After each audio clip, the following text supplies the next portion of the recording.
कुछ लोगों का मान्यता है कि श्रीमती राधा रानी की विवाह तो श्री कृष्ण के साथ हुई ही नहीं है, रुक्मिणी के साथ हुई है। तो ये श्री कृष्ण के साथ जो राधा रानी है तो वो तो अवैध है। तो इस प्रकार की अज्ञानी लोगों के लिए शास्त्र में बहुत सारे जगह पे श्रीमती राधा रानी के साथ श्री कृष्ण के विवाह का बात उल्लेख किया गया है।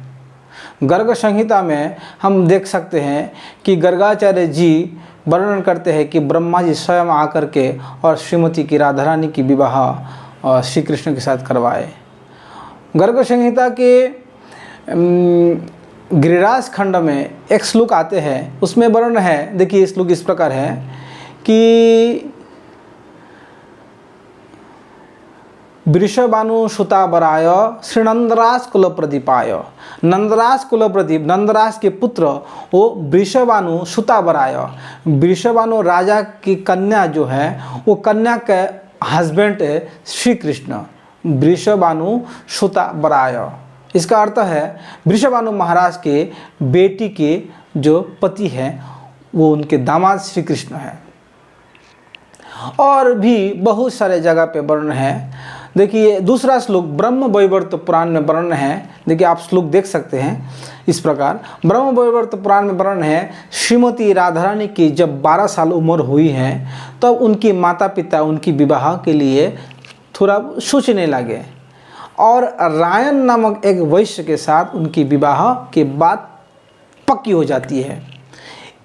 जब विवाह के बाद पक्की हो जाती है तो श्रीमती राधा रानी जब इस बात को सुनी तो उन्होंने अपने युग माया की शक्ति के आश्रय में उनकी अपने छाया शरीर को घर में रख करके और दिव्य शरीर में वो युग माया के आश्रय में रहने लगे और छाया राधा के साथ ही रायन की विवाह हुई है।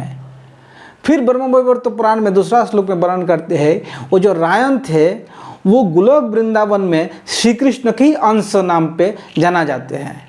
तो श्री कृष्ण के अंश ही रायन के रूप में आए हैं और छाया राधा को विवाह किया है। जो असली दिव्य राधा हैं वो तो घर से बाहर, वो तो युग माया के आश्रय में है। ये ब्रह्म वैवर्त पुराण में इस श्लोक में वर्णन है। फिर गोपाल चंप में श्री जुग गोस्वामी वर्णन करते हैं कि पूर्णमासी युग माया देवी समस्त गोपियों को, राधा रानियों को अपने युग माया के बल पे और उन्होंने अपने वृंदावन में सुरक्षित रखे और छाया रूप में श्रीमती राधा रानी और अन्य सखियों को छाया रूप में इन अपने अपने घर में रखे हैं। उनके ही विवाह अन्य गोपों के साथ हुई है, न कि असली वाले गोपी, असली वाले राधा की विवाह हुई। जो हुई है वो छाया राधा की हुई है। कुर्म पुराण में भी एक बात का वर्णन आते हैं कि श्रीमती सीता जी की जो हरण हुई है वो एक्चुअली सीता जी नहीं थी। सीता जी को तो भगवान श्री रामचंद्र अग्निदेव के पास सुरक्षित रखे गया है और छाया सीता को लेकर भगवान रामचंद्र जब वनवास में गए तो छाया सीता को लेकर के रावण चोरी करके भाग गया। ये कुर्म पुराण में वर्णन है। इसी प्रकार यहाँ पे भी श्रीमती राधा रानी की विवाह जो रायन के साथ हुई है और रायन वो जो वैश्य है वो एक्चुअली छाया राधा रानी को विवाह किया है, न कि असली राधा रानी को। फिर ब्रह्म संहिता में भी वर्णन है श्रीमती राधा रानी श्री कृष्ण की ही पत्नी है। फिर गोपाल तापनी उपनिषद में जो 18 अक्षर मंत्र है, जो गुप्त मंत्र है, उस गुप्त मंत्र में भी वर्णन है कि श्रीमती राधा सहित अन्य जितना सारे गोपियाँ हैं उन समग्र गोपियाँ श्री कृष्ण की ही पत्नी हैं। इस प्रकार हम बहुत सारे शास्त्र में देख सकते हैं कि शास्त्र की गूढ़तम रहस्य को जानने वाला समझ सकते हैं कि श्रीमती राधा रानी और अन्य गोपियाँ वो सब श्री कृष्ण भगवान के ही पत्नी हैं, सच्चा पत्नी है।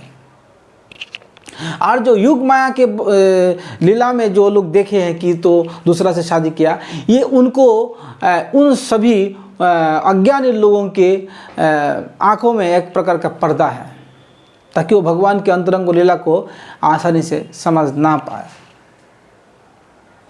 फिर श्रीमद् भागवत में भी बहुत सारे जगह पे दशम स्कंद में भगवान श्री कृष्ण के लिए गोपियों ने आर्यपुत्र के नाम पे संबोधन किया है। आर्यपुत्र पति को कहा जाते हैं।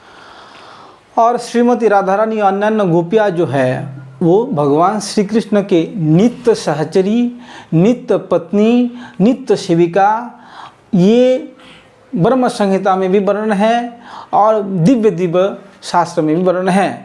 गोपाल तापनी में वर्णन है, गर्ग संहिता, गोपाल चंपू और ब्रह्म वैवर्त पुराणों में इस प्रकार का वर्णन है। और विशेष विशेष जगह पे भी है। जस्ट आप इतना समझ जाइए कि बिना जाने किसी प्रकार का टिप्पणी गलत ढंग से नहीं करना चाहिए। श्रीमती राधा रानी श्री कृष्ण की ही अर्धांगिनी है, सहधर्मिनी है, नित्य प्रिया है। राधा रानी नित्य सहचरी है और श्री कृष्ण के सर्व प्रियाओं में सर्वोत्तमा है। फिर रूप गोस्वामी भी एक श्लोक उल्लेख करते हैं विष्णु पुराण से कि जिस प्रकार श्रीमती राधा रानी श्री कृष्ण को प्रिय है उतना ही प्रिय उनके कुंड। इससे प्रमाणित होता है कि राधा रानी ही श्री कृष्ण के अति प्रिय है और उनका कुंड भी उनको इतना ही प्रिय है। इस श्लोक का उल्लेख करते हैं तो इससे प्रमाणित होता है श्रीमती राधा रानी श्री कृष्ण को अति प्रिय है, अर्थात उनके नित्य संगिनी, नित्य सहचरी श्रीमती राधा रानी की जय।